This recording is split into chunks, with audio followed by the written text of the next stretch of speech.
बात यह है कि जब आदमी की श्वासें रुक जाती हैं तो इन श्वासों को चलाने के लिए डॉक्टर वेंटिलेटर लगाता है, और वेंटिलेटर लगाता है तो 5,000 से लेके 15,000 रुपए 24 घंटे के लेता है। उस हिसाब से 60 सालों के कितने पैसे हो गए भगवान के, ऐसी तैसी हो जाएगी चुकाने में।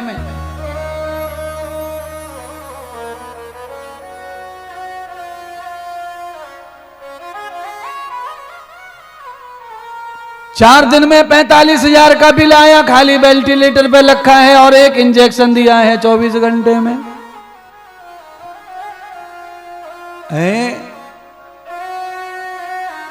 खाली 10,000 रुपए रोज से ही लगा लो 60 साल का है, 10,000 गुणा 6 कर लो 60,000, बस तुम्हारी दुनिया खत्म।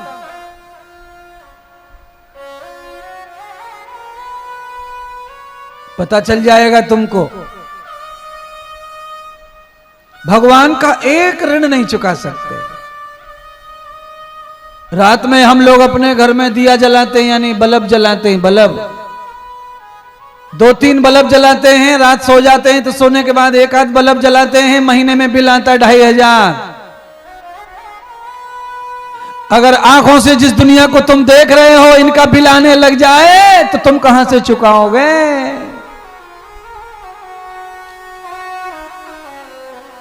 कैसे चुकाओगे? लाख कोशिश कर लें, हॉस्पिटल में सारी दुनिया को भर दो पेमेंट के रूप में, फिर भी जिंदगी बचती नहीं है, राम रूठ जाते हैं। तुम हमारे कर्मों का जब हिसाब देते हैं नाराज होकर, तो फिर दवा भी बीमारी में लगती नहीं है। बीमारी में दवा किसको लग जाती है? जिनका हिसाब चुक गया। भगवान जिनके ईमानदारी से हिसाब पूरा कर दिए, पर जिनके कर्म बाकी हैं किसी जन्म के, उनको दवा नहीं लगती है, उनका इलाज चलता है, दवा ठीक नहीं कर पाती है। और ऐसे ही कई मरीज ठीक हो गए उसी दवा से, पर ये ठीक नहीं हो रहा, क्योंकि पिछले जन्मों की बेईमानी, पिछले जन्मों का धोखा हम अपने साथ लेके आए हैं परमात्मा से, इसीलिए दवा काम नहीं करेगी, दुआएं काम नहीं करेंगी, आशीर्वाद काम नहीं करेगा किसी का। इसीलिए महात्मा इंद्रदेव समझा रहे हैं राम कथा के माध्यम से, जो भी तप मिलता है, जप मिलता है, जो सम्मान मिलता है, जो धन मिलता है, वैभव मिलता है, कथा कराने का मौका मिलता है, ये सब राम जी की कृपा से मिलता है। उनको ही बड़ा मानो, कितना भी बड़ा काम करके खुद को ज्यादा बड़ा मत रखो समाज के सामने। नारद जी ने भक्ति की साधना की काम को विजय किया, किसकी कृपा? विष्णु की कृपा से। और मिलने गया तो भगवान से कह रहे नारद जी कि मैं बड़ा हो गया महाराज, आपसे मैं बड़ा हो गया। बंधुओं, आप सब जानते होंगे, आम पब्लिक, आम नागरिक जो होता है, उससे बड़ा विधायक जी कब होता है? विधायक जी कब बड़े होते हैं आम नागरिक से? जब वोट मांगते हैं, जब वो कौन होते हैं विधायक जी? आम नागरिक भी नहीं होते, वो दास होते हैं। कौन होते हैं? दास। जिनके घर का पानी सपने में भी नहीं जाएगा, अंदर गटका जाएगा, उनके घर तो जानबूझ के पानी मांग के पीते हैं। अम्मा अम्मा पानी पिलाओ, पानी, आ जाओ भाई, बैठो बैठो बैठो बैठो बैठो। जिनके घर देखना इंद्रियां पसंद नहीं करती हैं, वहां पानी पीते हैं। जमीन में बैठ के चौका में हाथ पे धर के, हमें छत्तीसगढ़िया लोग के, छत्तीसगढ़ वाले भाई ऐसे खाते, हमारा, हम बड़े लोग नहीं है। और एक बार चुन के आने दो, फिर देखो तुम, बड़ा काम बिगड़ जाता है। इसीलिए ना, भगवान की कृपा से चुनाव होता है, चयन होता है, जिंदगी का, सम्मान का, प्रतिष्ठा का। मैं नहीं कहता, गोस्वामी कह रहे हैं, यश अपयश प्रभु हाथ। जो यश मिला वो प्रभु के हाथ में, अपयश मिला वो प्रभु के हाथ में है। जिनको यश मिल गया वो भी, और जिनको अपयश मिल गया वो भी। परमात्मा से और जमीन से जुड़ के रहो। अगर उड़ोगे तो नारद की तरह माया तुम्हारे पीछे पड़ जाएगी और तुम्हारा सारा हाल बिगड़ जाएगा। नारद जी ने भगवान विष्णु से मांगा, चेहरा दे दो आपका, रूप दे दो। काय के लिए? पूछो मत, आपका एक दिन के लिए रूप उधार दे दो, पर पूछो मत क्यों मांग रहे। अच्छा बताओ, कमाल की बात है, एक तो तू परात मांगने आया है हमारे घर से और बता भी नहीं रहा क्यों ले जा रहा है, तो हम क्यों देंगे? तूने परात बेच दी, तूने तोड़ दी, तूने काट दी, बता दे परात क्यों ले जा रहा है भाई, परात में क्या करना है? तो का ब्याह है, हमारी छोरी का जलेबी रखनी है, रसगुल्ला रखना है, बूरो रखना है, चीनी रखनी है, कुछ तो बताओ। नारद जी कहे पूछिए मत, भक्त की इच्छा पूरी कर दो, मैंने कभी कुछ नहीं मांगा, आज मैं आपका रूप मांग रहा हूं, मुझे दे दो। भगवान समझ गए रूप क्यों मांग रहे हैं, लक्ष्मी को इशारा किया, दूल्हा बनने को मन है वो तेरे भगत को, नारद को। नारद जी दूल्हा बनना चाहते हैं,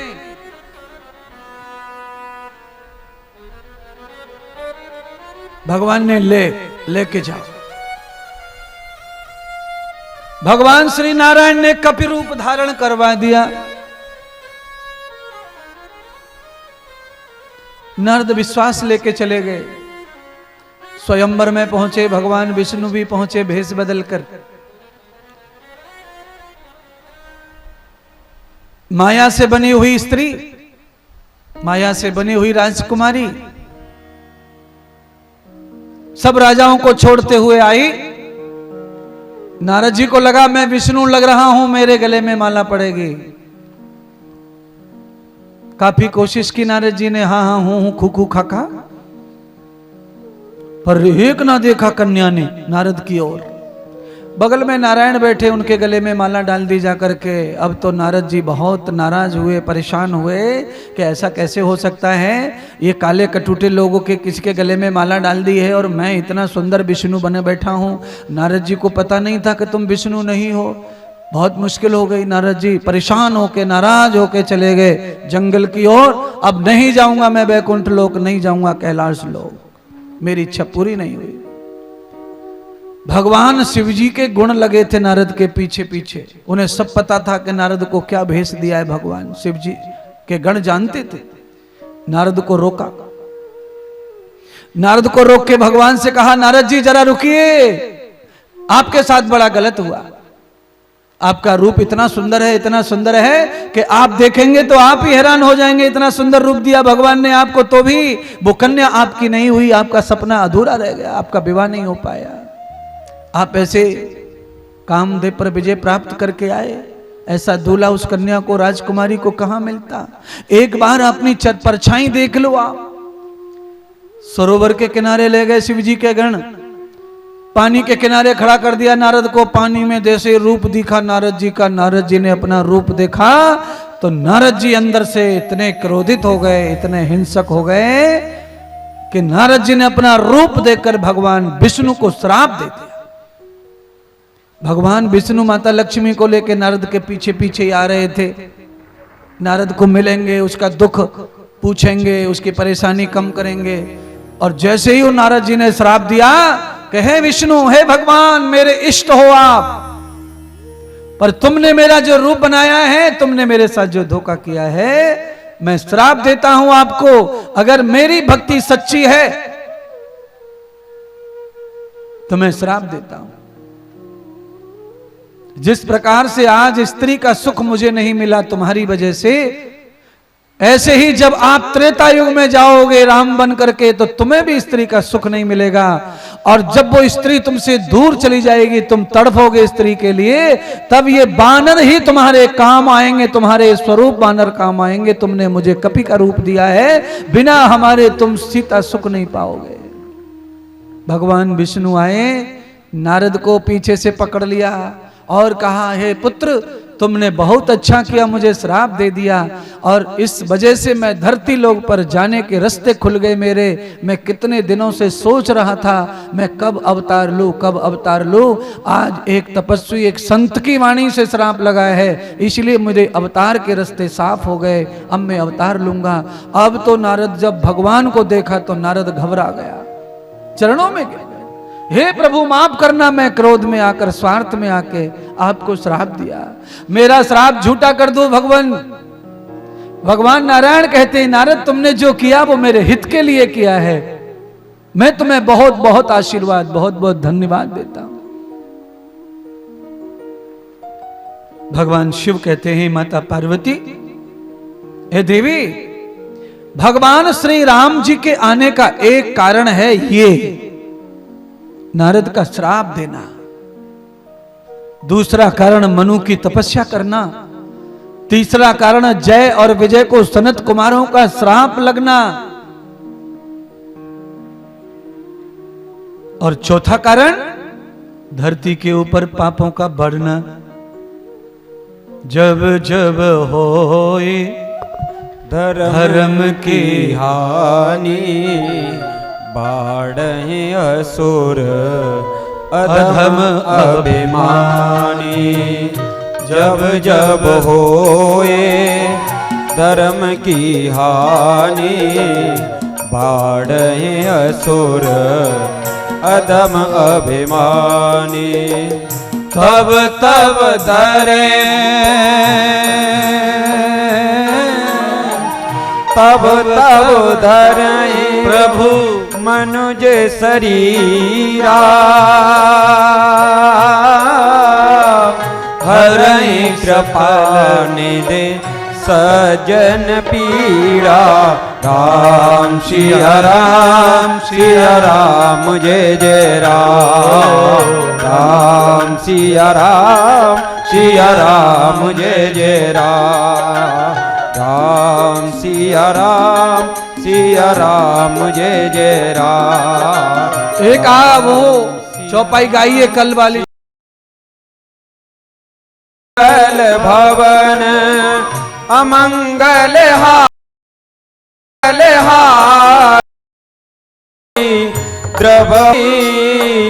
द्रवहु सुदशरथ। राम सिया राम, सिया राम जय राम जय जय राम। सिया राम जय जय राम।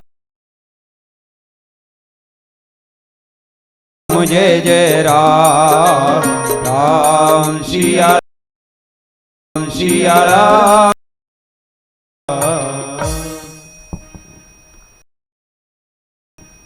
माता पार्वती ने दिया कथा के माध्यम से। पांचवा कारण भी, कारण क्या?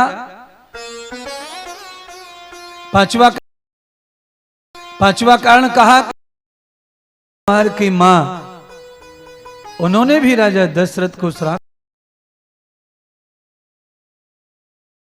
कर जाने का, तो इसीलिए भी भगवान ने ये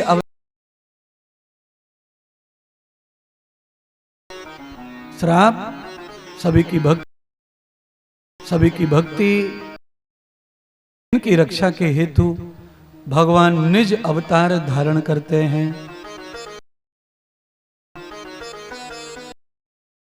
का हाहाकार मचा हुआ है।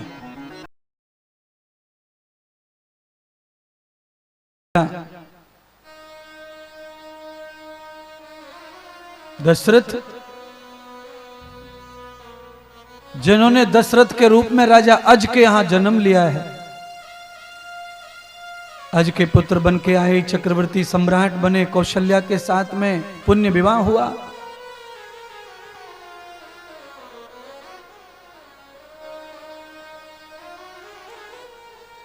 सुमित्रा जी से विवाह हुआ, कैकेयी जी से भी हुआ। तीनों रानियों की दुर्भाग्यवश औलाद नहीं हो रही है। तीनों रानियां निर औलाद है, बिन औलाद है। राजा से दुखी होती हैं रानियां, रोती हैं, बिलकती हैं पुत्र के मोह में। राजा चक्रवर्ती सम्राट थे, पर राजा बहुत तपस्वी भी थे, संयमी थे। राजा बहुत धर्मात्मा कुल में पैदा हुए। राजा का कुल अज का, दिलीप का है। राजा का कुल रघु का है। राजा का कुल रोहतास का है। राजा का कुल सत्यवादी हरिश्चंद्र का है। आप कल्पना करते जाइए राजा दशरथ के कुल में कैसे कैसे महापुरुषों का अवतार हुआ, उनके घर में राजा दशरथ आए तो आप देखो एक अच्छी औलाद, एक महान औलाद को पैदा करने के लिए कम से कम 7 पीढ़ियां हमारी डीएनए अच्छा होना चाहिए। अगर तुम्हारे बाप दादा भी सब महान हो चुके हैं तो तुम्हारे घर में महान औलाद का जन्म हो सकता है। कितना बड़ा डीएनए चाहिए अच्छे बच्चे के लिए, महापुरुषों के लिए। हमारे महापुरुष किसी गरीब घर में पैदा हो जाते हैं, आप ये मत समझना कि वो गरीब अच्छा नहीं है, उसकी पीढ़ी दर पीढ़ी न जाने कितने तप किए, कितने जप किए हैं उसने। राजा दशरथ तो अखल भारत के राजा, चक्रवर्ती सम्राट का मतलब है एशिया खंड के राजा थे वो, चक्रवर्ती सम्राट। 3 चक्रवर्ती सम्राट हुए हैं। सबसे पहले राजा दशरथ, रावण चक्रवर्ती सम्राट बनना चाहता था राजा दशरथ को परास्त करके, पर उसका सपना पूरा नहीं हुआ। चक्रवर्ती सम्राट बाद में राजा दशरथ के बाद 10,000 वर्षों के बाद बताते हैं इतिहास में, पांडवों के बड़े भाई राजसू यज्ञ करने के बाद चक्रवर्ती राजा बने। उसके बाद कलयुग आया, कलयुग में राजा विक्रमादित्य चक्रवर्ती सम्राट बने। अब चक्रवर्ती सम्राट कब कौन बनेगा कोई नहीं जानता,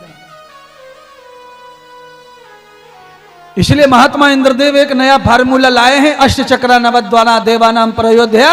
इस दुनिया का राजा बने न बने पर अपनी देह का राजा भी आप बन जाओगे तो भगवान तुमसे प्रसन्न हो जाएंगे। अष्ट चक्राहा, जिस शरीर में 8 चक्र हैं, इन चक्रों को जीत लो, चक्रवर्ती राजा कहलाओगे। अरे इस शरीर में आकर के तुम अपने चक्रों को जीत नहीं पाते, कोई अंडा खा रहा है, कोई शराब पी रहा है, कोई गुटखा खा रहा है, कोई बीड़ी पी रहा है, ये क्या कर रहे हो संसार में आके मानव का शरीर लेकर के।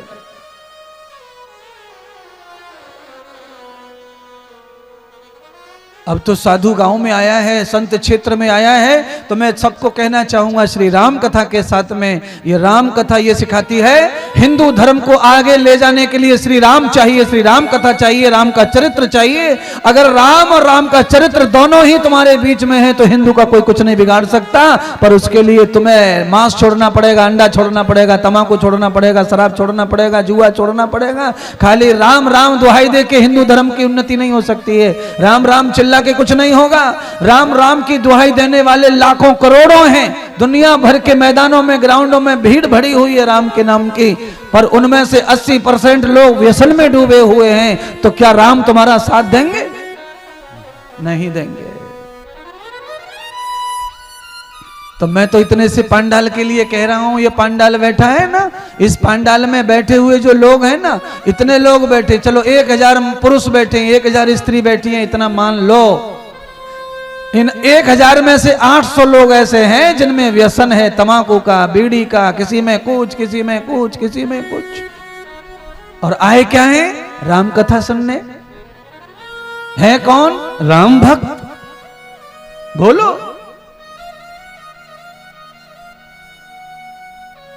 राम की सेना ऐसी नहीं है। राम जी के साथ में जानवर जाति के, पशु जाति के बानर, राम जी के साथ में बानर जाति के लोग गए, जीव गए युद्ध लड़ने, राम की सेवा करने, तो उन्होंने पूरे युद्ध में व्रत किया पर कभी गलत खाया, कुछ खाने को नहीं मिला तो पर उन्होंने कुछ नहीं खाया, तो व्रत किया, भूखे रहे। अरे क्या करते हो? राम की औलाद बनते हो, राम के लिए लड़ते हो और व्यसन करते हो ना। छोड़िए, हाथ उठा करके कहिए कि आज से छोड़ दिया महाराज, हम राम भक्ति रहना चाहते हैं, हम सनातनी रहना चाहते हैं, हम हिंदू रहना चाहते हैं, हम हमेशा आर्यों की कथा सुनना चाहते हैं, हम राम की कथा सुनना चाहते हैं, उनके चरित्र को जीवन में उतारना चाहते हैं। कितना कठिन है छोड़ना, देख लो। हाथ खड़ा किया नहीं ना किसी ने, कठिन है ना, इसलिए नहीं कर सकते। ये हाथ भी खड़ा किसने किया? जो खाते पीते नहीं है, जो छोड़ा हुआ है वही कर रहे हैं। जिनको छोड़ना है बीड़ी को, जिनको छोड़ना है गुटखा को, जिनको छोड़ना है शराब को, वो नहीं कर रहे।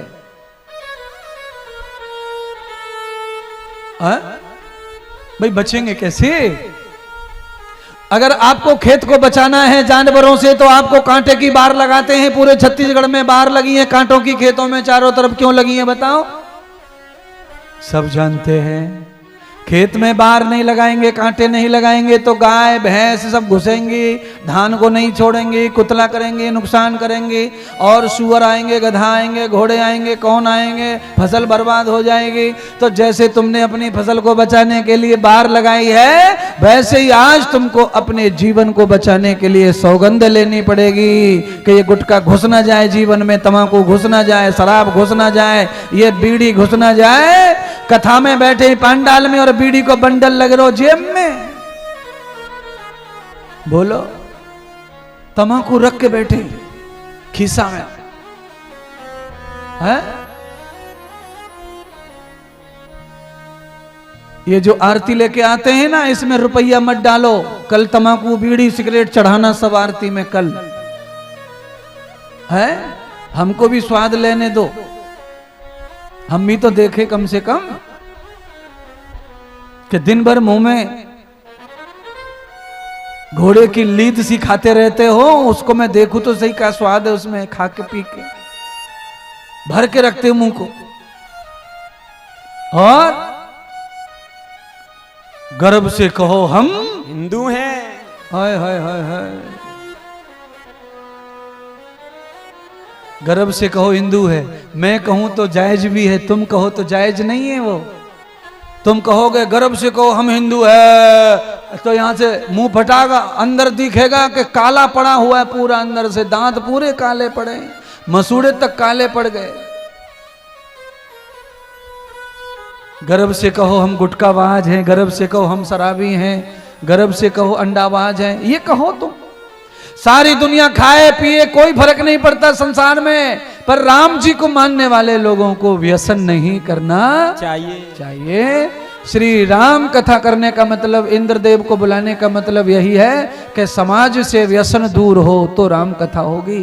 क्योंकि आज हमारी कथा में राम प्रकट होने वाले हैं, और राम जी जब आएंगे तो राम तब आएंगे जब यज्ञ हो रहे होंगे, बुराइयां खत्म हो रही होंगी, तो राम के आने के चांस बढ़ेंगे। और बीड़ियां और चिमनी का झुट्टा उड़ रहा होगा, बीड़ियां से धुआं उड़ रहे होंगे और थूक थूक के रास्ते लाल कर दिए होंगे, तो राम जी इस गर रास्ते आने वाले नहीं है, राम उस रास्ते नहीं आएंगे।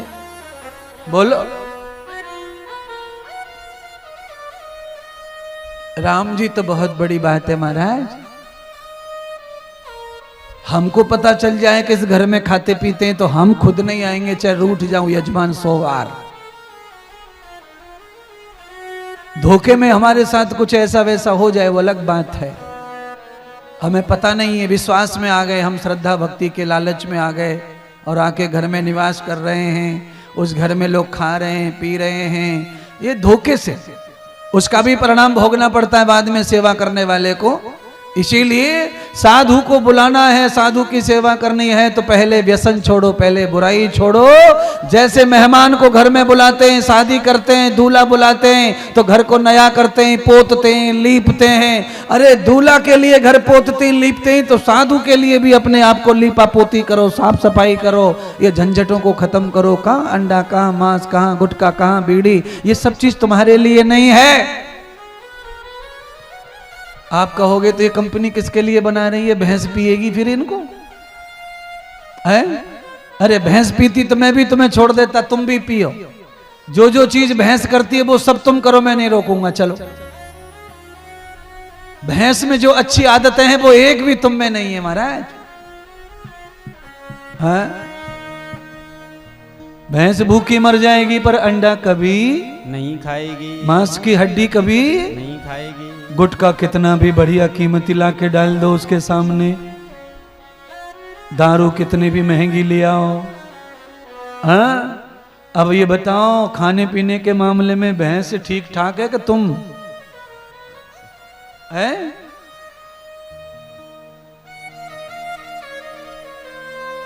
तुम्हें तो मिलनी चाहिए। अच्छा, कुछ लोग तो इतने होशियार हैं कि इलेक्शन में 1.5-2 महीने फ्री काम छोड़ के नेताजी के साथ। क्यों? मैं ये नहीं कह रहा कि नेताजी के साथ मत रहो, मैं ये कह रहा हूं कि कुछ लोग, कौन से लोग समझ गए होंगे इशारे इशारे में, है? नेताजी की पूड़ी खाना, नेताजी का चावल खाना, नेताजी की साग खाना, नेताजी की टमाटर चटनी खाना, नेताजी की अचार खाना, नेताजी की दारू पीना और नेताजी को हरवाना, खाना पीना नेताजी के घर में और वोट काटना नेताजी के हराना है।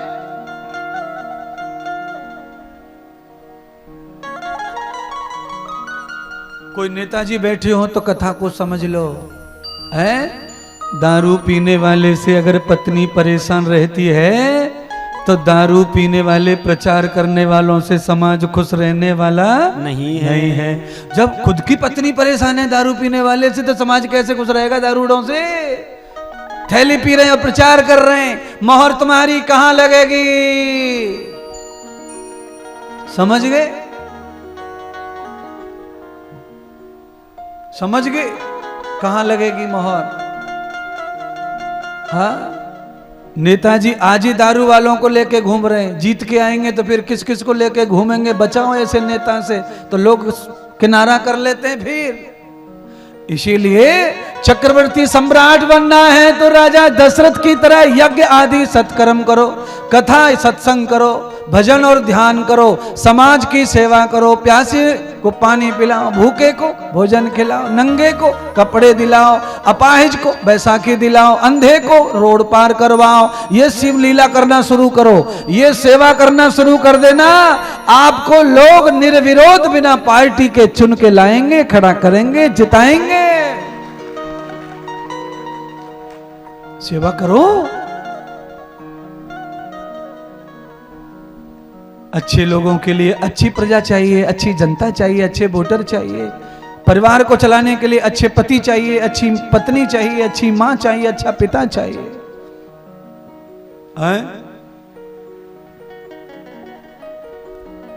पांडाल में जिन जिन के पति गुटखा खाते हैं, जिनके पति बीड़ी पीते हैं, जिनके पति दारू पीते हैं, जिनके पति कभी कभी खेल लेते हैं पत्ता, मैं सभी माताओं से, उनकी पत्नियों से कहता हूं कि अपने पति वाले ही कंपनी का गुटखा खाना शुरू करो, वही कंपनी का दारू पीना शुरू करो तुम, और वो चिड़ी के इक्का मारे, तुम ईंट को धैला मार के जुआ खेलो। 3 दिन में सुधर जाएगा। 3 दिन लगेंगे, आज कल परसों, परसों कहेगा देवी देवी देवी, सुधर गया। हाँ? जब भी आए किचन में रोटी खाने तभी गुटखा चबा चबा के रोटी पकाओ, गिलास को थैली रखो साथ में, पिचिर गिलास में मारो, देसी पियो इसके सामने, तब दाल में छौंक लगाओ देसी पी के।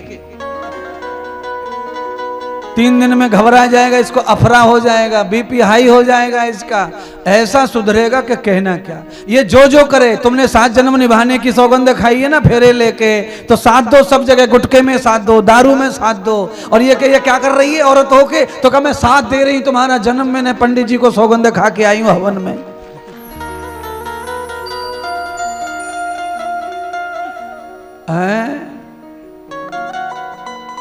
गुटखा खाएंगे, अंडा खाएंगे, शराब पिएंगे, दारू पिएंगे, बीड़ी पिएंगे, और जो बच्चे पैदा हुए हैं उनसे इच्छा करेंगे कि ये महान बन जाएं, तो ये कभी होने वाला नहीं है, कभी नहीं, कभी महान नहीं बनेंगे।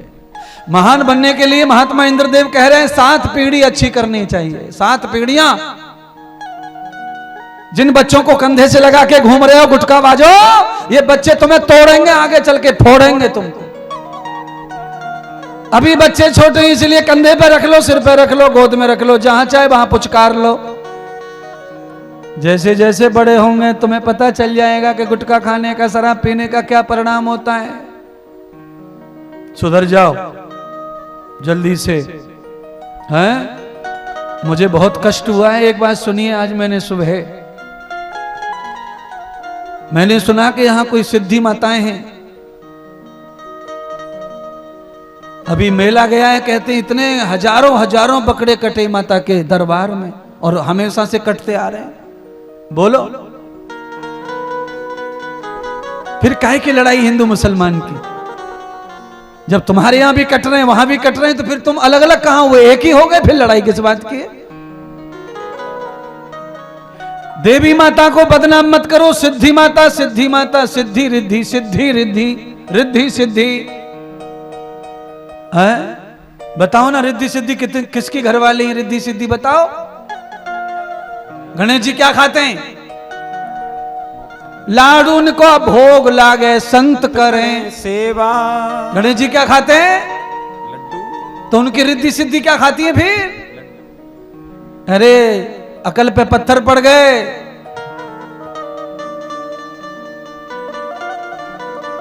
माता रानी को बदनाम करने के लिए नकली परंपराओं को रख रहे हो और समाज में नकली परंपराओं को जिंदा रखते हो, नकली परंपराओं को।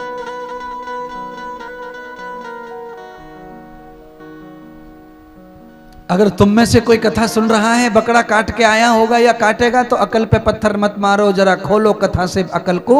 अरे वहां पर दूध की टंकियां भर के ले जाओ, दूध की, और कढ़ाइयां ले जाओ, लकड़ी लगाओ और खीर बनाओ चावल की डाल के, फिर माँ को खिलाओ। फिर देखना तुम्हारे बच्चे कितने महान, कितने धन्य बनते। बकरा काट के बच्चों की मन्नतें पूरी मत करो, संसार पूरा नहीं होगा तुम्हारा। 20,000 बकरे कट जाते, बाप रे! इतने बकरे तो पूरे शहर में कसाई भी नहीं काट के खिलाता होगा किसी को। कैसे कसाई हो तुम?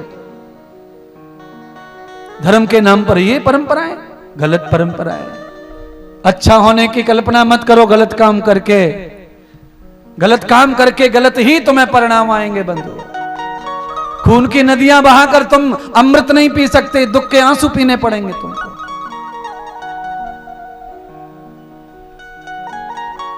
राजा दशरथ जी ने अपने गुरुदेव की शरणागति जाकर प्रार्थना की, गुरुदेव मेरी चौथी अवस्था आने वाली है, मैं तो निपुता हूं, निपुत्र हूं, कृपा करो। दुहितम कर्मम जाता विभूषितः।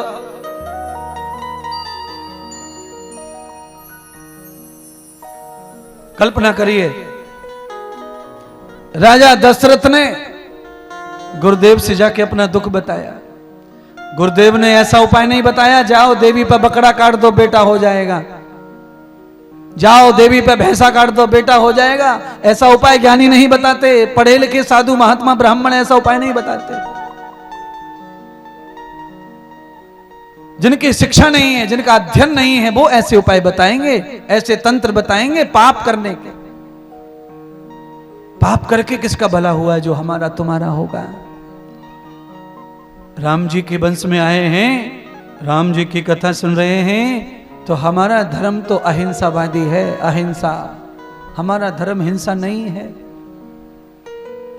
हमारे धर्म में तो चींटी को भी चुगाने की बात कही है, चींटी चुगाना, चिड़िया चुगाना, कौआ चुगाना। और तुम है कि उतारे दे रहे, मैदान करे दे रहे। अपने लालच में किसी ने बहका दिया है तुमको, किसी ने उल्लू बना दिया है, किसी ने। अरे हमारे जो बुजुर्ग हैं वो पढ़े लिखे नहीं थे, उनको नॉलेज नहीं थी। समाज में जैसा उनको जिसने जो बताया बेचारे वैसा करते चले गए, उसी का शिकार होकर बकरा काटना शुरू कर दिया। अब तो शिक्षा है, हर घर में किताब है, पढ़ाई है, नेटवर्क है, मोबाइल है, सर्च करो।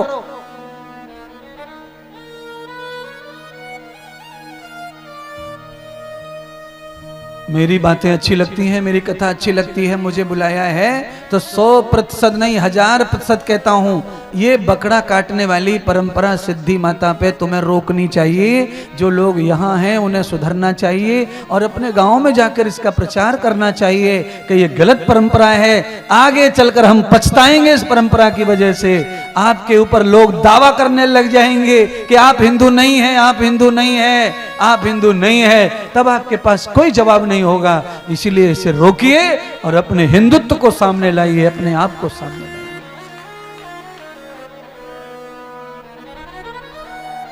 वशिष्ठ मुनि ने कहा दशरथ से, राजन चिंता मत करो, यदम यज्ञो कर्म भूषणम, यज्ञ कर्म करो तुम्हें सब फल प्राप्त होंगे। राजा दशरथ ने पुत्र कामेष्टि यज्ञ का प्रावधान किया। वशिष्ठ मुनि, अगस्त मुनि, श्रृंगी मुनि, ये 3 ऋषि आए, 3 विद्वान आचार्य आए। तीनों ने महर्षि वशिष्ठ अपनी गाय कपिला जी का दूध लेकर आए, कपिला गाय का दूध लाए और उसमें चावल डाल करके, औषधियां डाल करके, औषधियां डाल के पाक बनाया, पाक औषधि बनाई। और बहुत सारे लोग मजा करते हैं यूट्यूब पर, फेसबुक पर, नेटवर्क पर, बहुत सारे लोग मजा करते हैं हिंदू धर्म पर। ये कैसा हिंदू धर्म है, इनके यहाँ खीर खाने से बच्चे पैदा हो जाते हैं, यहाँ आदमी की जरूरत ही नहीं, इंसान की जरूरत ही नहीं है, खीर खिलाओ बच्चे पैदा हो जाते हैं, राम पैदा हो जाते हैं। जिनके भगवान खीर से पैदा हो जाते हैं वो क्या भगवान और क्या धर्म। लोग ऐसा टीका टिप्पणी करते हैं सोशल मीडिया पर। मैं उनको कहना चाहता हूं कि गाय के दूध में और गाय में डालने वाला पाक दूध में जो औषधियां पड़ती हैं, तुम क्या जानो कि औषधियों में, जड़ी बूटियों में क्या क्या ताकत होती है। अरे औषधि, तुम जो टीका टिप्पणी करते हो वो औषधि काय को लगाते हो जब हाथ मुड़ जाता है, हाथ टूट जाता है तो काय को लेप करते हो, काय को मोप करते हो। ताकत के लिए शिलाजीत क्यों खाते हो, अश्वगंधा क्यों खाते हो, सफेद मूसली क्यों खाते हो।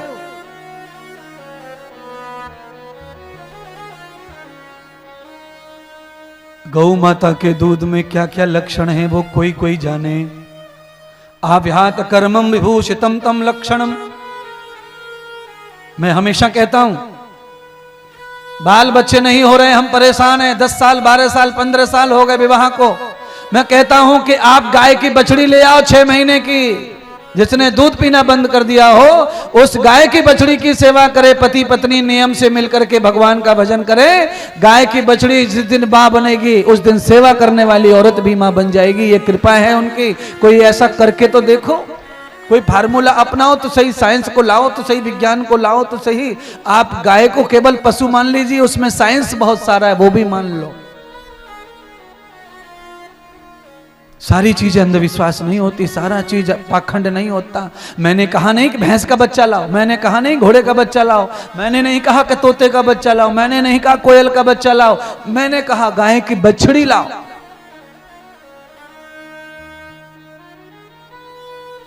गाय की बछड़ी में, गाय के अंदर वो वाइब्रेशंस, वो जंतु, वो बैक्टीरिया होते हैं जो हमारी नेगेटिविटी को समाप्त करते हैं, हमारे पिछले जन्मों के पापों को भी समाप्त करते हैं, हमारे साथ रह करके हमें शक्ति।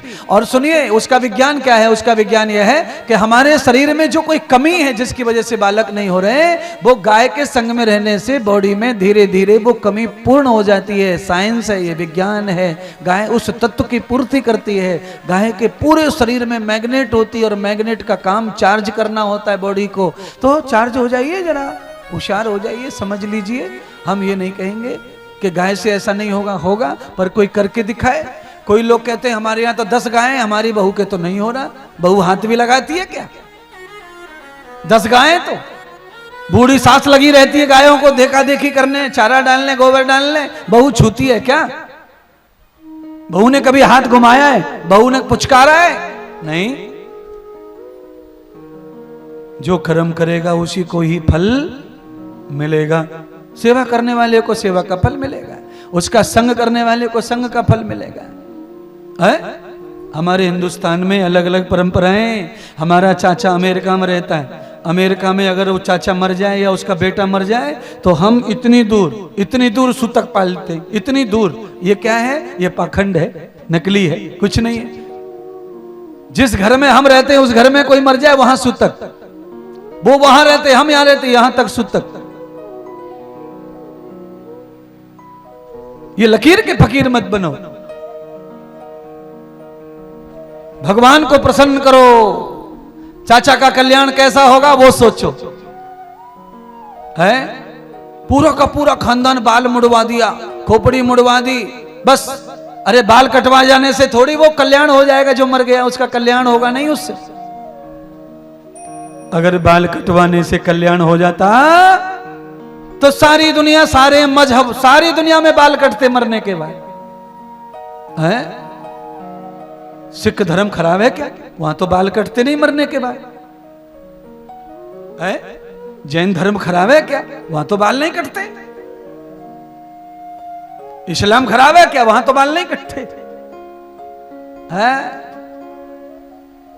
बाल कटवा के ये दिखाना चाहते हैं कि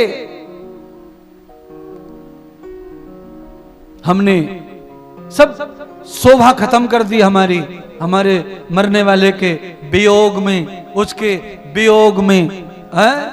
अरे रे रे रे रे, इन चीजों को करो या मत करो कोई फर्क नहीं पड़ता। बाल कटवाओ तो ठीक, ना कटवाओ तो ठीक, पर जो मर गया है उसका कल्याण कैसे होगा वो उपाय सोचो। उसके लिए कुछ कर्म करो, कुछ गाय दान करो, कुछ सेवा दान करो, कुछ भूखों को खिलाओ, उसका नाम ले लेके तो फिर कुछ दुआएं लग जाएंगी तो लग जाएंगी। बाल काटने से कोई दुआएं नहीं लग जाएंगी। अगरबत्ती लगा दी फोटो के सामने, कोई दुआ नहीं लगेंगी, कुछ नहीं होगा उससे। उसके कामों को पूरा करो। बृहदवासो तथा कर्मम,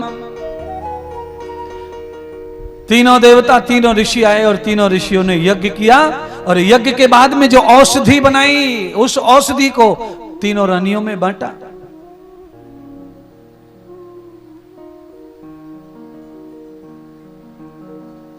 कैकेयी माता का प्रसाद बटा। कैकेयी माता के प्रसाद को भूल से कहते हैं चील ले गई थी दोना उठाकर, और वो चील ने अंजनी पर्वत पर अंजनी माता को दे दिया, तो अंजनी माता भी उसी यज्ञ के प्रसाद से गर्भ धारण कर ली। अब कैकेयी माता के पास में कुछ नहीं बचा।